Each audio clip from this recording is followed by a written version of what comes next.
एक चीज मेरी आप सभी लोगों से आग्रह है कि आप पर डे स्वयं से बात करिए। सबसे पहले सुबह उठिए, स्वयं से बात करिए कि मैं कौन हूं और मेरा दायित्व क्या है। एक विद्यार्थी होने के नाते आपका सबसे बड़ा दायित्व है सिलेबस को पूरी तरीके से समझने का। पिछले सालों में, पिछले वर्षों में जो क्वेश्चन आया है उस पर अपनी सोच और समझ विकसित करने का, और पिछले वर्षों में पूछे गए क्वेश्चन का नेचर ऑफ क्वेश्चन क्या रहा है उसको समझने का। और जब ये सारा आप करेंगे तो आप तैयारी की दिशा में बहुत अच्छे तरीके से आगे बढ़ रहे होंगे, और आपके तैयारी का लाइनो लेंथ बहुत सही होगा, लोकस और फोकस बहुत सही होगा। इसलिए सबसे पहले सुबह उठें, अपने आप से बात करें कि अभी तक हमारा कितना काम हो गया है, कितना सिलेबस हो गया है, कितना रह गया है, कौन कौन सा टॉपिक हमारा रह गया, कौन कौन सा सेक्शन रह गया है। शार्ट्स गोल हैं उसको पहले पूरा करें, फिर लॉन्ग गोल्स की तरफ आगे बढ़ते जाएं। पूरे गोल को शार्ट्स और लॉन्ग गोल में बांट दें, और कुल मिला जुला करके सबका लक्ष्य होना चाहिए कि नोट्स फॉर्मेशन कर पा रहे हैं या नहीं। और अगर आप जानते हैं नोट्स फॉर्मेशन में आप सफल हो जाते हैं तो मैं लिखित रूप से दे सकता हूं कि आपको आईएएस बनने से कोई रोक नहीं सकता है। इसलिए सबसे पहले आप सभी लोगों से आग्रह, सबसे पहले सुबह उठिए, स्वयं से बातचीत करिए, स्वयं को जगाइए।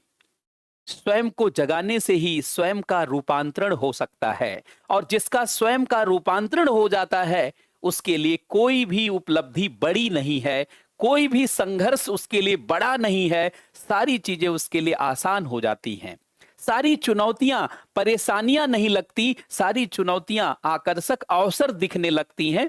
जिसने अपने आप को स्वयं जगाया है, जिसने अपने आप से स्वयं बात किया है। डॉक्टर कलाम कहते थे कि व्यक्ति का सबसे बड़ा मित्र व्यक्ति स्वयं अपना है। लेकिन स्वयं से बात करें, स्वयं के लक्ष्य को, स्वयं के सब स्वप्नों को रिपीट करें, और अपने अंदर उस शक्ति को महसूस करें जो आपके अंदर विराजमान है। उपनिषदों में कहा गया है ईसावास्यमिदं सर्वम, सब में ईश्वर है, सब कुछ ईश्वर है। इसीलिए कहा जाता है इस दुनिया में कोई भी व्यक्ति किसी से कम नहीं है और कोई भी अकेला नहीं है। इस दुनिया में कोई किसी से कमजोर नहीं है, क्योंकि अगर सबके अंदर ईश्वर विराजमान है तो सबके अंदर उतनी ही क्षमता है जितना दूसरे के अंदर। अर्थात अगर कोई दूसरा व्यक्ति कोई उपलब्धि प्राप्त कर सकता है तो आप जरूर प्राप्त कर सकते हैं। क्यों? क्योंकि वही तत्व तो आपके अंदर है।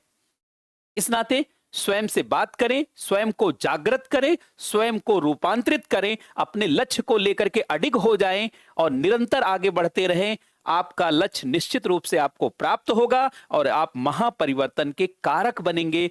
समाज, क्षेत्र और देश में न केवल आप स्वयं स्थापित होंगे, हजारों लाखों लोग आपको देख करके भी स्थापित होंगे, और आपको भी अपना जीवन लगेगा कि धन्य है कि मैं अपने जीवन का सही उपयोग कर पाया।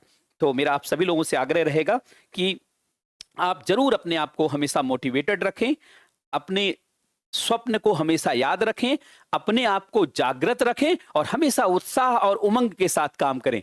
जो स्टूडेंट उत्साह और उमंग के साथ काम करता है उसकी समझ और कई गुना ज्यादा हो जाती है। उत्साह उमंग के साथ जब कोई चीज पढ़ते हैं तो लंबे समय तक याद रहता है, और जब हताश, निराश, उदास होकर के कोई चीज पढ़ते हैं, याद करते हैं तो सब भूल जाता, लगा अभी पढ़ा और सारा भूल गया।